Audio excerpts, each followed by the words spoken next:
Como o diabo vai agir para tirar de você aquilo que Deus já te deu.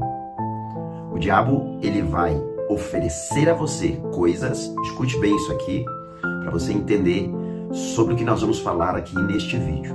O diabo, ele vai tentar oferecer coisas a você para te fazer perder até mesmo o que você já havia recebido de Deus. Eu sou o pastor Elias Apelles e eu estou aqui nesse vídeo com você e eu já gostaria de pedir aqui a você a sua curtida neste vídeo, que é muito importante, né?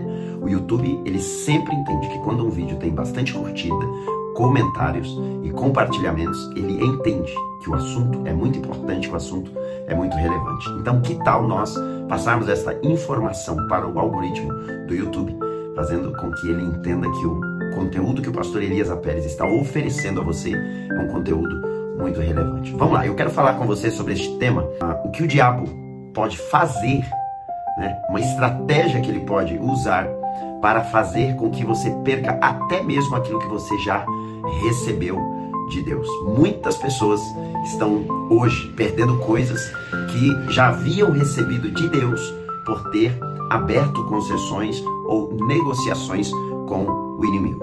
O primeiro texto que eu quero ler com vocês aqui está em Gênesis, capítulo de número 1. Gênesis, capítulo de número 1 e o versículo de número 26.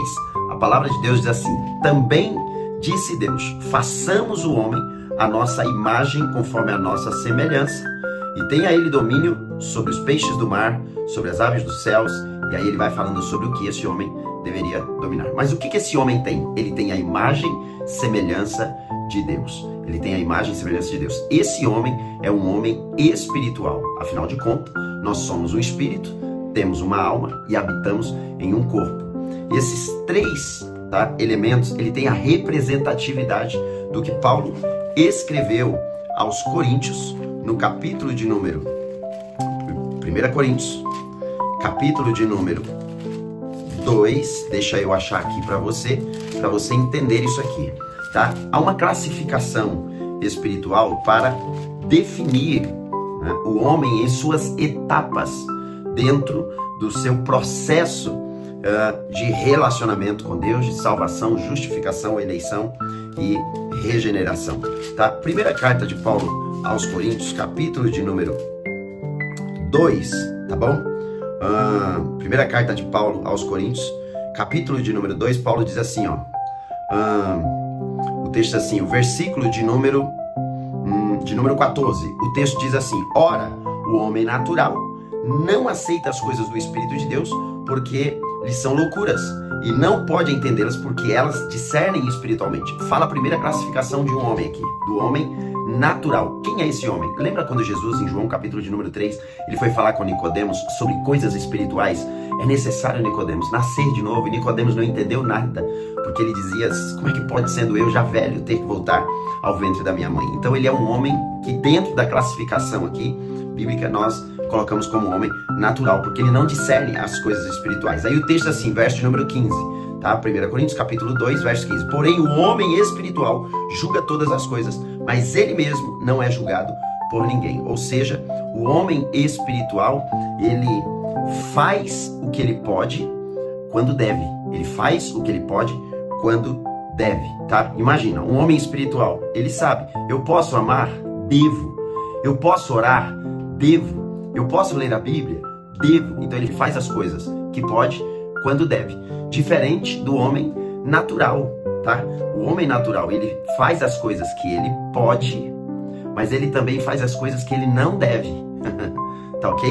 Então agora a primeira classificação é o homem natural, a segunda classificação é o homem espiritual, discerne todas as coisas. Mas tem uma terceira classificação, que é o homem carnal. Paulo diz assim, olha, capítulo 3, verso 1. Eu, porém, irmãos, não vos pude falar como a espirituais, e sim como a carnais, como a crianças em Cristo. Então os carnais são os novos nascidos, mas que ainda não amadureceu, tá bom? Então vamos lá, dentro da classificação nós temos o homem natural, o homem carnal e o homem espiritual. O homem carnal é o homem o homem natural é o homem que ainda não nasceu de novo, não entregou sua vida a Jesus. O homem carnal é o homem que já nasceu de novo, mas que ainda não amadureceu, tá? Ele ainda não é espiritual. E o homem espiritual é o homem que nasceu de novo, amadureceu e agora ele tem discernimento espiritual, tá bom? Essas são as 3 classificações do homem dentro do processo de salvação, tá? Agora, olha que interessante, eu estou falando aqui sobre coisas que o inimigo pode oferecer a você para te tirar até mesmo aquilo que Deus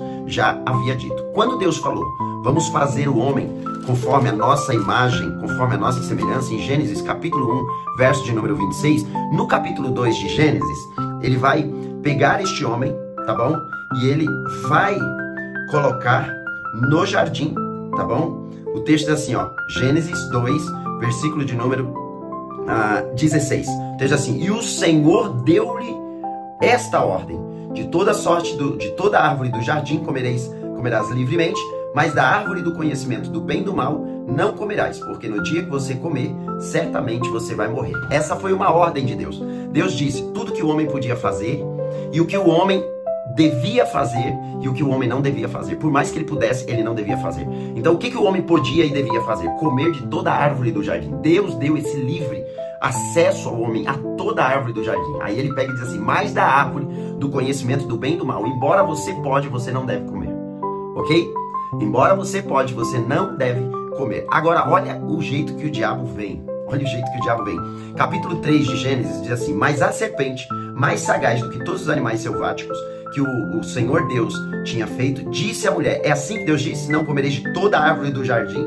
Respondeu-lhe a mulher: do fruto da árvore do jardim podemos comer, mas do fruto da árvore que está no meio do jardim, disse Deus, dele não comereis, nem tocareis, para que não morrais. Ao verso 4, então a serpente disse à mulher: é certo que você não vai morrer. É certo que você não vai morrer. Olha o versículo de número 5. Porque Deus sabe que no dia que dela comerdes, vai abrir os seus olhos, e como Deus, vocês vão ser conhecedores do bem e do mal. Olha que interessante isso aqui, tá? Olha o que ela disse. Ele falou o que para vocês? Ele disse que a gente ia morrer. Ele disse que a gente podia comer de toda a árvore do jardim, de toda a árvore do jardim, mas da árvore, embora a gente podia comer da árvore do conhecimento do bem e do mal, a gente não devia comer. Aqui entra uma coisa chamada obediência. O que o diabo quer é quebrar a sua obediência a Deus, para que ele possa criar uma condição para que você perca até mesmo as coisas que Deus já havia te dado. Deus criou o homem conforme a sua imagem, conforme a sua semelhança. O homem já era semelhante, né? Já tinha a imagem do Deus Criador. E aí o diabo vem e fala assim: não, vocês não vão morrer. É porque ele sabe que no dia que você comer da árvore que está no meio do jardim, os olhos de vocês vão se abrir e vocês serão como Deus. Eles já eram conforme a imagem e semelhança de Deus. E eles decidiram fazer o quê? Comer daquilo que eles não deviam. Fazer aquilo que eles não deviam. Eles podiam fazer. Eles tinham livre-arbítrio. Eles podiam comer da árvore que estava no meio do jardim, né, da árvore do conhecimento do bem e do mal. Eles podiam, mas para eles poder comer, eles teriam que desobedecer a Deus. Então o diabo age exatamente na desobediência, fazendo com que eles percam até mesmo aquilo que Deus já tinha dado a eles, a sua imagem, a sua semelhança. E quando eles comem, essa imagem e semelhança de Deus é tirada. Olha que sutileza do diabo. Ele oferece a você coisas para que você perca até mesmo aquilo que Deus já havia te dado. É muito interessante isso aqui, né? O apóstolo Paulo, ele diz assim: tudo me é lícito, mas nem tudo me convém. Tudo me é lícito, mas eu não me deixarei ser dominado por nenhuma dessas coisas. Paulo está dizendo: eu posso tudo, mas eu não devo. Eu preciso saber as coisas que de fato eu posso e eu devo fazer, né? O que o diabo fez foi fazer com que Adão e Eva, por conta de não obedecer a Deus no sentido de poder algo, mas não devia ter feito, né? Até a imagem e semelhança deles é tirada, né? Agora eles precisam de uma restauração de Deus para que essa imagem e semelhança de Deus volte sobre eles. Então nós precisamos tomar muito cuidado, porque nós podemos, mas tem coisas que não devemos. Nós podemos e tem coisas que devemos. O que devemos, vamos fazer, mas o que não devemos, não vamos fazer, para não perder até mesmo as coisas que Deus já nos deu. Amém? Faz sentido para você isso aqui? Se faz sentido e você ainda não é inscrito no canal, já se inscreva no canal, tá bom? Curta, comente, compartilhe esse vídeo aqui. Eu te abençoo em nome do Pai, do Filho e do Espírito Santo. E eu declaro que talvez você tenha caído nessa armadilha do diabo, de poder, mas não dever. Mas de repente você achou que devia e você fez e você acabou perdendo algo que Deus já tinha te dado.